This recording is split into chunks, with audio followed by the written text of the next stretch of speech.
my God, he took my baby. He took my baby. Gut-wrenching emotions pouring out of 14-year-old Amari Peterson's father when we sat down with him. He played for the Central Valley Saints. I wish I would have been able to take that bullet for you, or I wish I would have been able to save you from all this happening to you. You know, for the life of me, I don't know why people act shocked. Now, I did a series 2 years ago where I wasn't talking about unaliving anybody, but it was called Death to the Real N-Word, right? And it was all about unaliving that N-word in your mind, right? In your mind, because this is the kind of stuff that it produces, right? So you see that black father, he's on national TV crying because his son was viciously slaughtered by savages. You know, Stockton, California is plagued with gang violence, and they're just ravishing, they're just destroying each other all up and down the block. But it gets to a point where they don't even care nothing about civilians. But when you see something like this was a 2-year-old's birthday party. This guy, Mbnel, whatever his name is, showed up with his homeboy to show his respects to his homie's baby's party. And then some enemies show up and they just totally obliterate the whole place, right? But I blame the community. Why y'all won't why won't y'all snitch on these people? Yeah, snitch. Yeah, I said it. Snitch on all of them. Let me tell you something, man. If you in a gang and you walk up to a barbecue or a block party or go into a skating ring and you shoot 15 people trying to get one person, the black community owes you no loyalty. I'm telling the black community to tell on them. Stop protecting these people that's killing our communities, man. Your mama coming home from work, your children is coming home from school, they get hit by a stray bullet because these gangbangers, they anywhere, bang, anywhere killers. They don't want to respect nothing. They don't respect Miss Jenkins no more. They don't respect Mr. Clarence. They don't respect the children, the women, nothing. So now if the lines are blurred and there's no more rules, you don't want to respect nothing, then you owe them no loyalty. You owe them nothing. They don't care if you walking with your mama. They don't care if you got your children with you. It's not like it was in the days of old. It's anywhere, it's bang anywhere gang. So I'm telling the community, you gotta stop protecting them. Because anytime something go down in the community, y'all know who did it. But the reason why they're able to run wild because you protect them. And the reason why they're able to flourish and do what they do because the community protects them. And then you complain when it's your kid or somebody else gets shot. Let me tell you something. If you are indulging in criminal activity and it's illegal, we're not supposed to see it. It's supposed to be underground. Whatever you doing on the underground, I'm not supposed to know about it. If it's illegal, we shouldn't know. But if you're promoting your criminal activity to the point where it's harming innocent people, innocent, decent people, then those innocent, decent people that's not involved don't owe you no loyalty. They owe you nothing. Nothing. Listen, the only way things is going to change is the community. You have to take the community back from the gangsters. These fake gangsters. You have to take the community back. You owe them nothing. If you engaging in criminal activity, I decide to engage in criminal activity, when me and the crew and we get caught, that's different. That's different. But if I'm running around here shooting up city blocks where it's kids outside playing, people mamas is coming from work, and somebody get hit, they owe me nothing. They owe me nothing. And don't be afraid. Tell on they behinds, man. Get them out of here. Snitch, snitch, snitch. Y'all should be calling the cops every day. Yo, gangbangers is over here. They over here doing this. Because they have no regard for you. They have no regard for your life. Right? But let's read this. Check this out. Let's read this and see what's actually going on, man. Rappers targeted in Stockton mass shooting is hiding out, fearing for his life after being at a little girl's birthday party, dad says, right? A rapper targeted in the deadly birthday party mass shooting that left 3 kids dead and 1 adult is hiding out, fearing for his life after he and his wife were both wounded, his dad said. Rapper Mbnel was among the 15 shot at a birthday party for a 2-year-old a friend's 2-year-old daughter inside Monkey Space, a banquet hall in Stockton on Saturday evening. His father, Junior Dongan, told the Post. This is crazy, man. Mbnel, real name is Janelle Dongan, had previously fled Stockton, was living outside of Sacramento. He returned to the crime-ridden city of 300,000 people to meet with rapper Pals at the birthday party. His dad said, "Man, this thing is goofy, man, goofy." At his friend's party, whose daughter was the celebrant, Junior Dongan said, "He was shot, but he's okay. He called me and said, 'Don't say anything to anybody.'" He continued. Listen, these people don't have no remorse, no regard for nobody. The Stockton-based rapper moved out of the area 2 years ago because he feared for his safety, including an incident where other thugs shot 22 bullets at his parents' house a few years ago. Dogon recalled. My daughter-in-law was hit in the butt. Dogon continued. "We are worried. I'm worried about my wife, but I can't do anything about it." 3 children and 1 adult. One young adult was unalived in the shooting, which Stockton Mayor Christina Fugazi said was related to gang violence. This is a breaking story, man. This thing gets real crazy, man. But one of the guys, the guy that showed up to the party with Mbnel, he was arrested after being pow, right? And he from jail, he did an interview. Check this out. 25-year-old Billy Williams sits in the San Joaquin County Jail. They want to talk about my name. They want to talk about what happened. Tell them to talk about who carried the kids, not why they came. Because we don't know why they came. Because I wouldn't do that to somebody. Speaking out about what happened the night of the shooting and his arrest 2 days later. My parole violation right now is based off me being around where a crime was committed. He tells me he doesn't know why someone would shoot up a children's birthday party. Do you think you know who did this? No. Hell no. He says he was there for his niece's party and thought he heard balloons popping, but really they were gunshots. I just started to run after all the kids that I seen in the wall. And I started to carry them, and I noticed that when the police came that they didn't run to the kids. They were still pointing the guns. He says his back was turned, so he didn't know who was shooting at them. I couldn't believe it because I turned around and I seen the little girl fall. When I seen the little girl fall, I was like, this is like a movie. Williams tells me when police arrived, he says they took a long time to get into the building. I was like, the kids is dying, and they wouldn't listen. In Stockton. Listen, I grew up in the streets, and when we was doing street activity, we kept civilians out of certain things. Whatever this thing of ours, whatever you doing translates up into civilians and innocent children, they got every right to tell on you, right? Your crew back then, man, you might get unalived by your own crew for doing something like this. This is a complete violation. So I'm telling the community, you guys are civilians. Why are y'all not saying nothing? This dude right here clearly doesn't care. He doesn't care nothing about the children. He don't care nothing about nobody, right? Because if you guys are engaging in this type of activity where other groups will want to come and do this heinous act, right? You don't want to tell, you want to go get revenge, but it's just going to keep going back and forth. How many civilians are you willing to let be unalived, right? Before you allow the civilians to go tell. Send the feds on these people. Come wipe all of them out. Get them out of there. Because they don't have no regard for nobody, right? Children, women, civilians. No, you should be told on. You should be told on, right? I ain't going to say that. But yeah, you should be told on. But let's look at the interview of the mother that actually gave the party. A lot of people was mad at her, but it's not her fault. It's not her fault. I don't blame her. But I blame the community for staying tight-lipped and not saying nothing. All y'all should be telling. And should be at court like this. Yeah. That's what they deserve, man. They deserve something. They deserve a permanent post, right? But now, those people that did that, they put their own family members at risk. All I can say is that I'm sorry to all the mothers and children out there.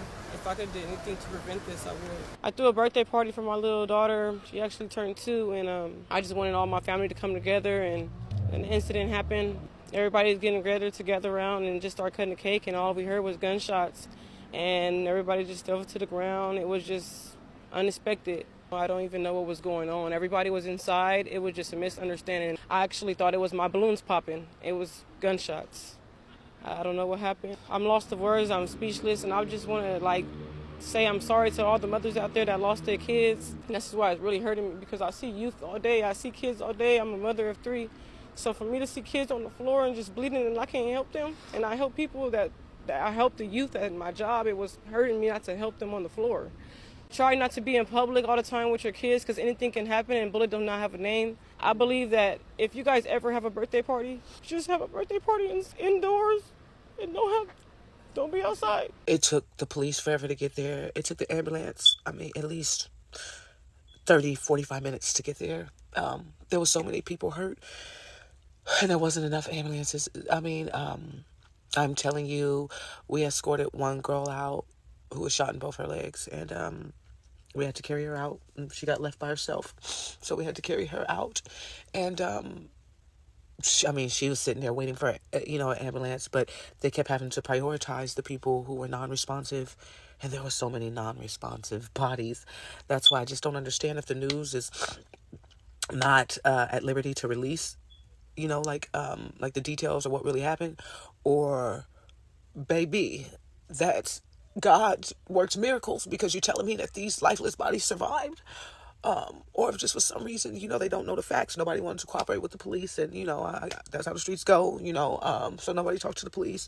And I mean, nobody. When I say nobody talked to the police, nobody talked to the police. I mean, they were angry at the police, and I get it, because the police came in there like they did not give 2 fucks.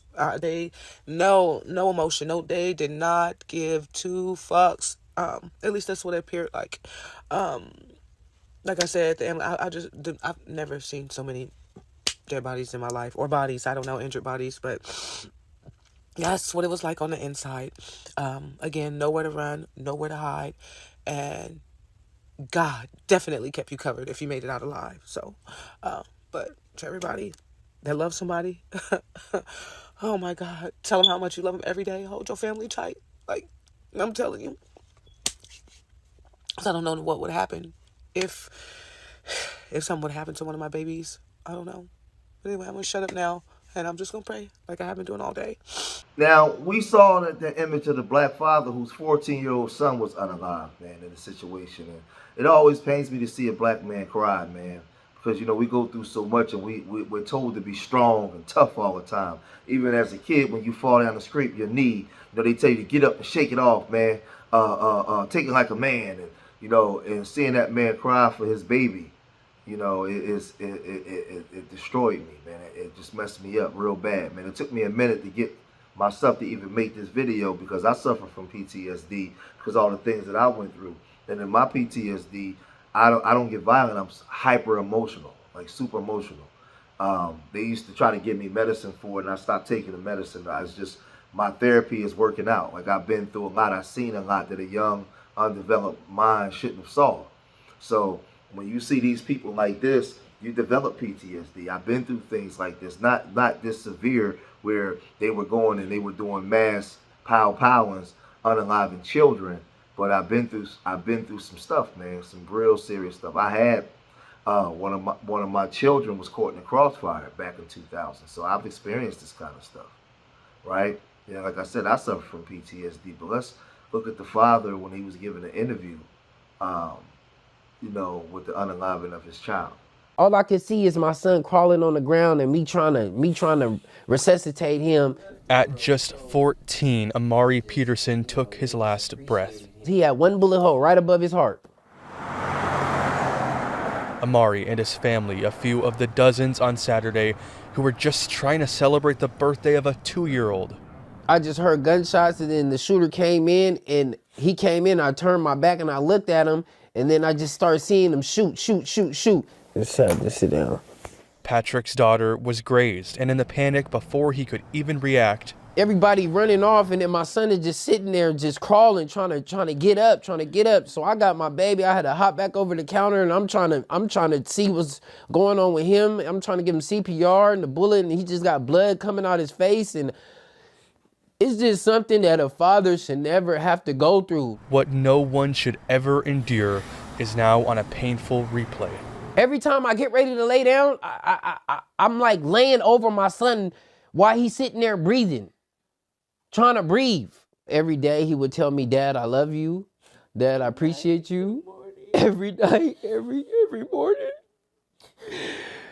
Every night, every morning, that boy would tell me he loved me. A loving boy, a gentle soul, a life taken, and a community shaken. He was loved by like so many people. He loved sports, he loved football, he loved basketball. You know, he ran a little bit of track, but overall, he was just a gentle soul. And I just can't see why God would let something like this happen. And I don't know how, like, you never recover from something like this. It's a wrap. Like, you. So when I do my community work for Urban Nerves, and I'm in the city of Philadelphia, a very violent, murderous city, right? And I'm so glad that we are at all-time lows in homicide rates since in the last since the 60s. We're all the way down to 200, where we will usually be up in the 500s and 600s. Weight is plummeted way down, man. And I'm so glad, man. There's a lot of hard work on the ground, working with these children, redevelopment, bounce back programs, all kinds of stuff. But when you see this kind of stuff, you never recover from this, man. You're never gonna. This man was inside the party and he watched his son take his last breath. He had to do that. He had to watch his son take his last breath. It's so messed up. Our people are so messed up, man. When you see this kind of stuff, you got idiots and fools online talking like this. Bro, and they're talking about they don't condone. You sound like a. We condone all that. Condone it, but we didn't do it. So, nigga, oh God, don't put that on us. Oh, bro, we condone it. You shoot that. I'm done giving all uses. That's the old me. They blow in. Catch him with his family or cooking. Lebo, we thought you was dead. Time to be like Pop. That was Michael Jackson. I was hella happy, nigga. I was hella happy you did. And when I found out you did that dumbass, I got some hot tunes. Well, I'm from the hood. Let me tell you something, right? These guys in the communities that y'all come from, y'all know who all the gang members are. Y'all know who they are. They get to blow somebody's head off and come to your house and get some coochie. Go home to mama's house, sleep in the basement, get a hot plate. They can do whatever they want because y'all don't say anything. But then you cry and complain when something like this happened, right? Y'all remember the mass pow pow when they had in Sacramento? Well, all the people got pow pow. So it's just we done had so many of them here in Philadelphia, man. Y'all seen what happened on the 4th of July, right? That went viral, national, all over the country when they had that big bang out here in Philadelphia and all them people was unalive. Yeah. But we in this thing where nobody tells anything. If you a civilian and you snitch, they consider that a snitch. A civilian is not a snitch. A civilian is supposed to tell. Your mama is supposed to tell. A child is supposed to tell. Because you ain't, if you doing something that's illegal, you supposed to act like it. It ain't supposed to come out to the surface. So you got idiots like this talking with no regard after something like this just happened. Boy, they lucky I ain't the chief of police. Because wherever their territory is, I will go down there. But my police will go down there, man. Listen, just say they be dragged by their faces to prison. I wouldn't play with them at all. I'd be violating all kinds of rights. I wouldn't play with them. I'll go that one warning. One person say something, man. But that's how you got to deal with them. See, when you see how the things that these people do, you can only deal with them with violence. That's the only thing that they're going to understand to make the other people. You have to deal with them with extreme, severe, catastrophic violence. That's the only way you can deal with them. I'm telling you, I know I come from that culture. That's the only way you can deal with them. But let's look at the children and the people that's now deceased. Check this out. The 4 victims killed in a mass shooting at a 2-year-old's birthday party. 4 young, smiling faces who were sons, daughters, brothers, friends, each with their own stories. Cut short. And Patricia Flores, the aunt of the 21-year-old victim, Susano Archuleta, who we met at a candle vigil as she was searching for some peace. 8-year-old Maya Lupian's family says she was the light of their life, an outgoing 3rd grader at Aspire Apex Academy, who was a purple belt in karate, and 8-year-old Journey Rose, a 3rd grader at Commodore Stockton Skills School, who loved to learn and dreamed of becoming a doctor like her big sister. just senseless, innocent kids living life. You know, it's not fair. It's not fair. Many community members' hearts are also hurting as they view photos like these from inside the banquet hall where the shooting happened. Party decorations scattered around the room with bloody footprints marking the ground. A void for these victims' families and friends whose own stories have now taken a traumatic turn. So you got guys that claim they claiming to be gangsters. Everybody, you know, they put the stuff in the music, and this is the reality of it, man. This is the reality of it. I tell you young girls all the time, don't date gangsters. Please don't date gangsters. They will get you, man, this got me messed up, man. Because it happens so much all across the country. But I'm telling you women, do not date these gangsters. And if you got a cousin or a brother or anybody that's affiliated with a gang, he can't come to the party. He can't come around. And if you in the gang and you know that you're part of something that's going down, why you want to go around your family anyway? That's the life you chose. You chose that life. Why bring your foolishness home around your civilian family members, man? This whole thing is all messed up, man. It's all messed up.